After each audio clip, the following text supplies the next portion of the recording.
Hello. Welcome to another Vegan Primary Care live session. This is Dr. Scott Harrington coming to you live from my doctor's office at veganprimarycare.com, where you can see a vegan doctor as your primary care doctor from the comfort of your own home from most U.S. states. If you happen to live in Florida, then I'm also open for in-person visits Fridays in Pinellas Park. Come see me not just as a one-time consultation, but as your primary care doctor, someone who gets to know you and someone who can be your health advocate. Because I'm licensed in most US states, even if you move, you don't have to change doctors. If you are vegan, then get a doctor who gets you. If you haven't adopted a plant-based diet yet, you are still welcome to be my patient. But beware, a healthy vegan diet, exercise, and lifestyle changes will always be my first recommendation. My goal is to help you take control of your health. And through the power of a healthy lifestyle, we will work to heal your chronic conditions, with the ultimate goal of helping you come off of your chronic medications if possible. For my patients who cut out animal products, you will not only be helping yourself feel better, but you will also do your part to end animal suffering and to decrease the impact on the environment. Let's do this. Hey, remember that this content is for educational and entertainment purposes only. This video is not intended to take the place of your own doctor's advice. Okay, we're streaming live to multiple platforms, and ready to take your questions. Okay, let's see here. Let's go to the comments section. If you're on and you want to say hi, just say a comment, and we'll give you a shout out. So thanks to everyone for being here. Last week didn't work out, but here I am with bells on. So go ahead and put in your questions. A lot of stuff is going on. What I can do is I can go ahead and share my screen. Let's try to share my screen, because we can pull up some stuff to talk about while we're waiting for some questions. Okay. All right. Let's switch this over to the play mode. I get a little worried when we do that. So yeah, once again, we do this on Wednesdays live. Some of the things that I offer at my practice is something called the Get to Your Goal weight loss meeting. It's on Tuesdays at 7 p.m. This is really good. It's a free weight loss meeting where the members who want to attend come in through Zoom, and it's a group meeting, and we talk about weight loss. We'll have a little icebreaker to kind of say hi, to introduce everyone at the visit. And then I'll give a little pearl of wisdom related to health. And then after that, we have each one of the members who are present can give a short snippet of what went right for them over the last week during their health journey. So this is a great tool for my patients at Vegan Primary Care, and people have loved it. They've had a great time with this tool. Okay, we also, my patients can get access to the Vegan Primary Care members only site, Facebook site. That's pretty cool. This is just briefly, I wanted to go over when people first start a plant-based diet, they can feel kind of overwhelmed. And especially when you hear about the whole food plant-based diet with no salt, oil, or sugars, it can seem overwhelming, like, oh my gosh, what can I eat? And I kind of give people this sort of hierarchy of something to focus on. Of course, the first step would be to remove animal foods and, meat, cheese, eggs, and fish, and dairy, milk.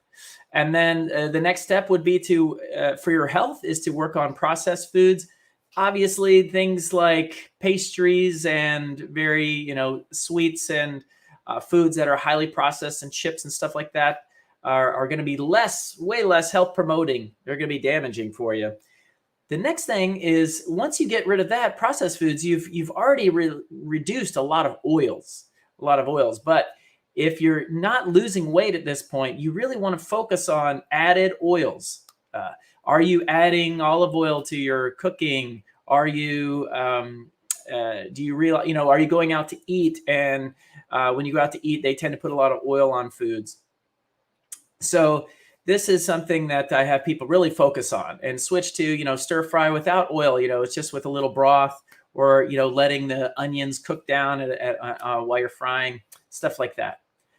The next thing is salt. Some people would put salt even higher because salt can be so damaging.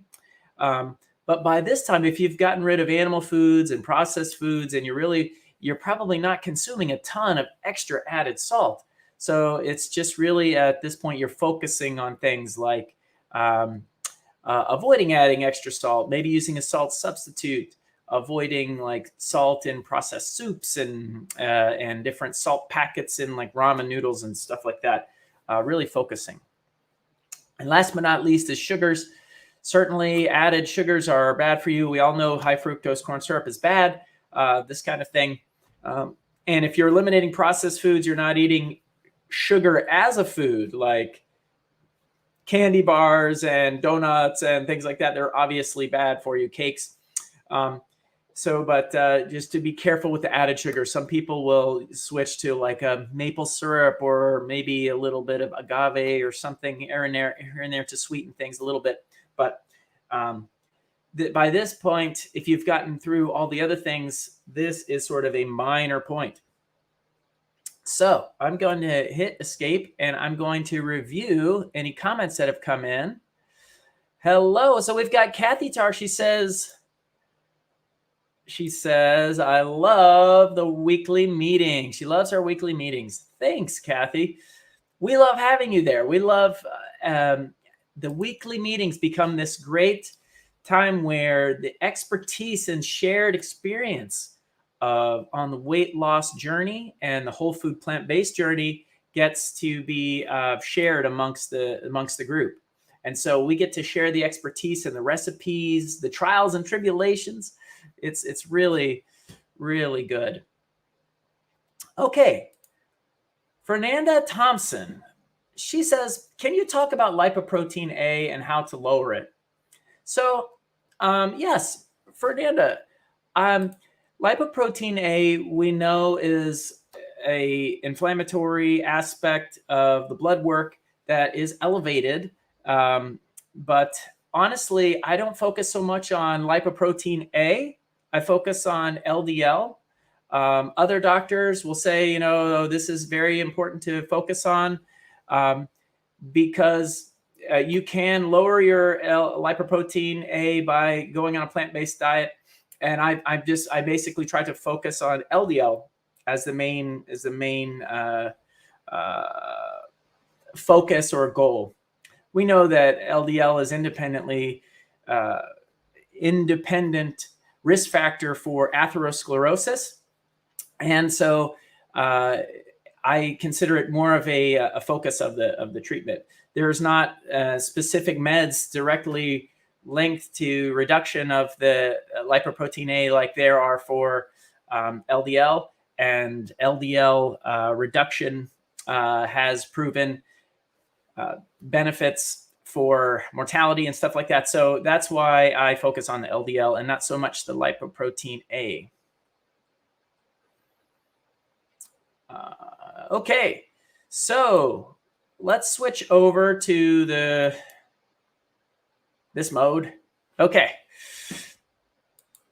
And are some processed vegan foods such as frozen veggie burgers acceptable for people who want to be vegan but don't like to cook from scratch? Okay, Anne. Yes, so there are lots of new vegan processed foods. This isn't 1980 where all you have is the tofurkey or something. This is, 2021, and we've got lots of options. And so if this type of food is the only way that's going to get you transitioned over to a plant-based diet, then the answer is yes, you should be eating these types of foods, these types of convenient foods to help you transition. The goal, obviously, is the whole food plant-based diet with no added salt, oil, or sugar. So this is kind of the ideal. But I guess, every now and then, especially if you're at a barbecue and you don't want to stand out too much, you could have a veggie burger or something. Ideally, it's more like a bean burger or a burger that's made a low-fat type of situation where it's like, potatoes, rice, and black beans kind of pressed, this would be ideal, as opposed to something like the Impossible Burger, where it's has a lot of saturated fat and is a little bit less health promoting. Certainly, these foods are healthier than, like the Impossible Burger is healthier than the animal product version, ground beef, because it has less animal protein. It has no animal protein, so you're not going to increase your insulin-like growth factor, and you're not going to be exposed to certain endotoxins and variety of arachidonic acids and inflammatory aspects of the animal proteins. But you are still exposed to, there's debate about how they make the Impossible Burger and this kind of thing. And there's also you exposed to saturated fat. And so we know saturated fat's bad. These things should be used as a transition and not as something that you eat every day as a part of your healthy diet. So there are, the fact not liking to cook from scratch, there are lots of, there are lots of options for frozen meals, and certainly frozen meals can be a part of your diet. Kashi has different vegan frozen meals, and they're a little bit lower in sodium than some of the other versions.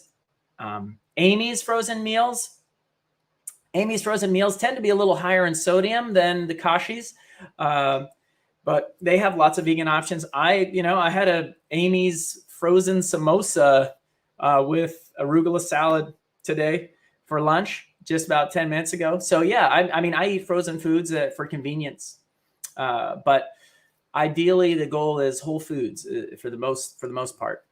So I do have a sad announcement to make. My favorite app, the 8 app. The 8 app, this it looks like a cookie. It looks like a orange cookie.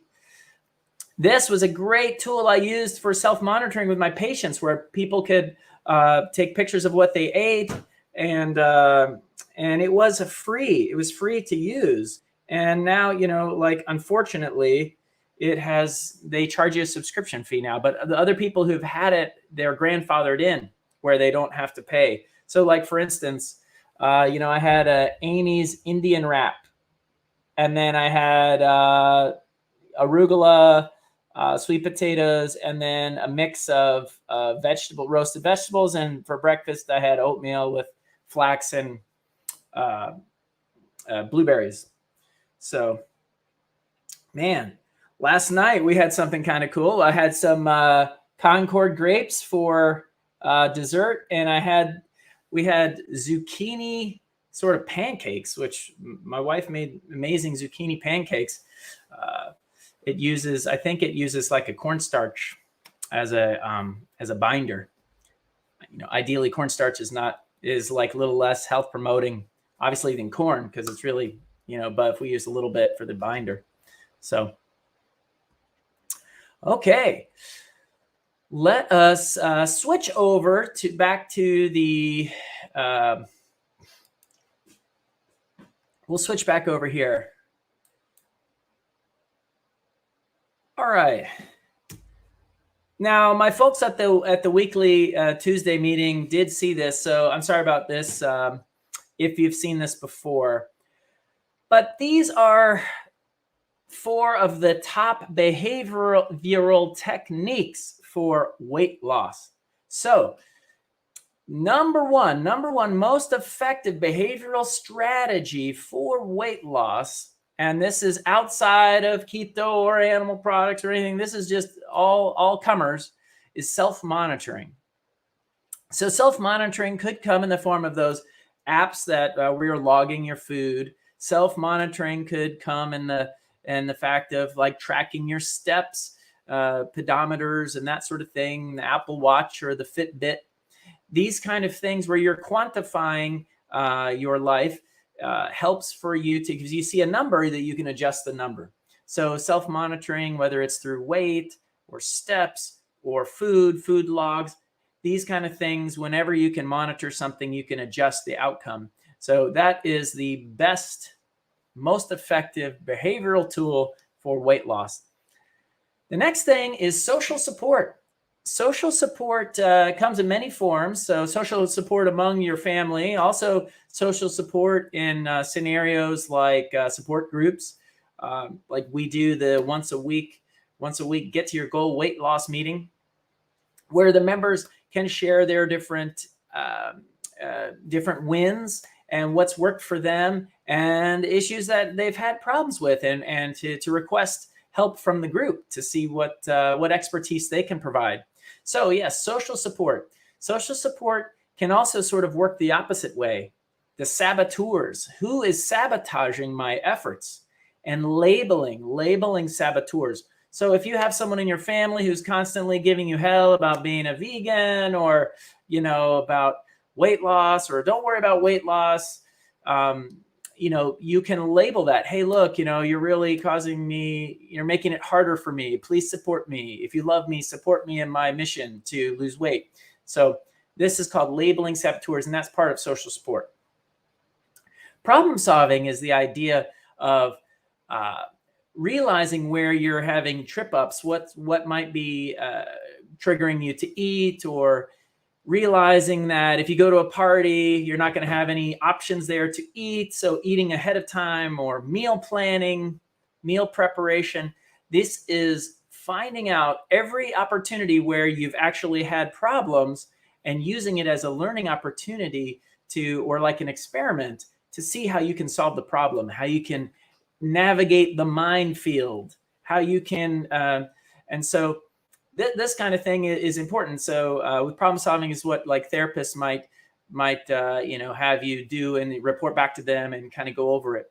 But for weight loss, problem solving is planning that when you're going to exercise, or meal planning for the week's meals. This kind of thing really, really helps with weight loss. Last thing is stimulus control. So stimulus control is when you feel prone to sort of letting go of your inhibitions and just eating everything on your plate, or something like that, where what you're called where the stimulus is unavoidable, versus if you feel like you've got a ton of willpower and ton of strength to avoid something that's tempting. So you want to avoid being tempted. So keeping things out of your house, out of your mouth. It's one of the sayings. Keeping the opposite is keeping foods that are very healthy, like fruit and vegetables, highly displayed up and eye level on the counters, so that the stimulus is for you to be prompted to eat healthy food, and you're keeping the other food out of sight, out of mind. This is stimulus control. So those 4 tools are the best behavioral techniques for weight loss. Okay, I'm going to go back to the questions section, because we've got some more questions. Okay. Mayanne says, hey, can you talk about diverticulitis and what foods should be avoided? Okay.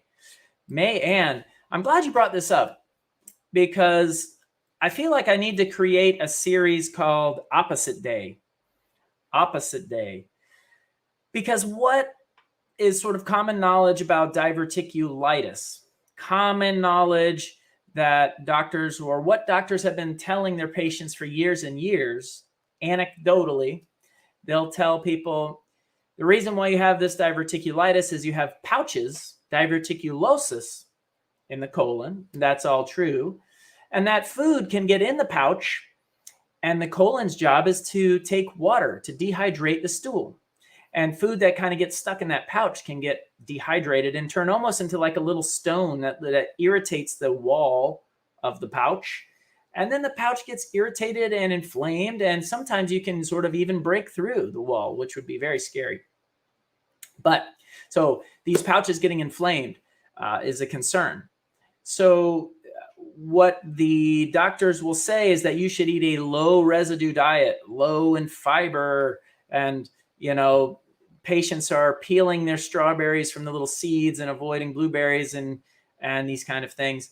And that seemed like reasonable advice, because if you imagine these little particulates, these seeds or something potentially in the pouches as a potential thing that would accelerate your problems. But when kind of put to the test and when reviewed, this is this is not great recommendations, because it makes patients avoid fiber, and fiber is what helps you have nice soft stool. You want your bowel movements to be soft and large and voluminous, and so like countries like New Zealand, their recommendation for diverticulitis is as soon as you start to feel normal again, you stop any kind of low residue diet, you go back to a full fiber diet. Because when you consider the way the colon works, the colon can somewhat contract a little. It has peristalsis, moving a little bit as the stool goes through. And the when the colon kind of clenches a little bit or contracts a little bit, if you imagine a toothpaste tube, when the toothpaste tube is full and you open it up and you put a slightest amount of pressure when it's full, toothpaste comes out the other end. But if inside the toothpaste tube it's very small and it's very, you imagine like the stool is very dehydrated in a small volume, you don't get very much pressure out the side with a lot of pressure in the tube. So the idea is that you're eating large amounts of volume. With the plant-based diet, it's so low in calories, you can eat pounds and pounds of food, and the colon loves it. The colon loves it. You want your colon full of soft stool so that you pass the stool real easily. So this it sounds kind of crazy, but yeah, as soon as you're healed up, a week to 2 weeks later, and you're feeling no pain and this kind of thing, you want to start slowly increasing your fiber and not to worry too much about particulate type of foods. The problem in general is the fact that the diverticulosis develops over time, and that stool gets inside and dehydrates and that sort of thing. But if you're constantly having a strong flow of stool, this should be helpful. All right. Okay, so Tanya says, that's a huge help if it's not in the house. It's not in your mouth. Yes, that is so much easier. It's why try to have yourself having to use your willpower all the time. Just having an environment where everything that is available is what you can eat, and that's sort of a nice place to be. One of the things about the plant-based diet is the idea of food freedom. Food freedom. Imagine, I just find it easier to sort of eliminate animal products and say that anything else, unprocessed foods, I'm free to eat. I mean, to me, that seems like food freedom. And the story is time and time and time again, when people transition, at first they're worried, oh my God, what will I be able to eat? And then you start to realize, oh, I can have this. Oh, I can have that. Oh, if I want, I can have seconds. Oh, I can have this and that. All of a sudden, you're not counting every single calorie that goes in your mouth. All of a sudden, you're not sitting down to a meal and starving yourself, eating such a small portion that you don't feel full. So food freedom to eat as much as you want, freedom from calorie counting, and that sort of thing. Okay. Fernanda Thompson says, what is an average cholesterol? Well, the average American cholesterol is pretty high. I honestly don't know the number. I will tell you, typically my patients who are eating not eating a plant-based diet, their average cholesterol, their average LDL, the bad cholesterol, tends to be over 130, tends to be. And that is if it's over 160, the recommendations for statins are to treat right away. If it's 130 to 160, they'll say, oh, you can do diet changes, and if you don't fix it, we'll put you on a statin. That's the kind of recommendation. So typically your LDL may be over 130 if you're eating an omnivore diet, including animal products, and that may or may not be high in saturated fat, which also indirectly raises your cholesterol, usually LDL over 130. But what you want your cholesterol to be, you want your cholesterol, your LDL bad cholesterol, to be 70 or less, because as LDL raises up, after about 70, that's when they start seeing plaques being laid down in the arteries. So the goal is always to be under 70. Now, that's what typical recommendations have right now for diabetics, because diabetics lay down atherosclerotic plaques at a higher rate. So they'll tell diabetics to be under 70, but really we should all be trying to be under 70. So with vegans who are not consuming animal products, or not getting cholesterol into their diet, it's all what their body produces. So in this scenario, you want to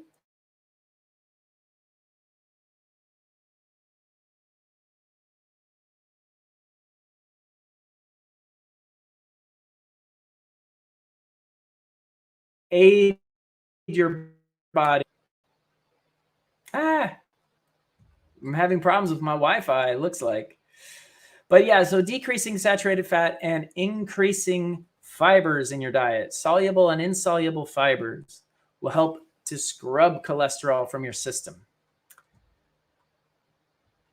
All right. What we may do, because we're having some technical difficulties, we may go ahead and in today's talk, because we're so close to the end, but I want to say thank you for everybody who attended, and I appreciate your questions. And until next time, I will leave you with this. I'll leave you with this. Start today. Start the plant-based diet today. Your genes are not your destiny. Your lifestyle is your destiny. And the changes you make today will change your lifestyle and ultimately change your future. Okay. So thank you all for attending today. Thank you, Fernanda, for the questions, and Tanya, and Mayanne, and Diane, and Kathy. Appreciate it. And I'll see you next time. Okay. Bye.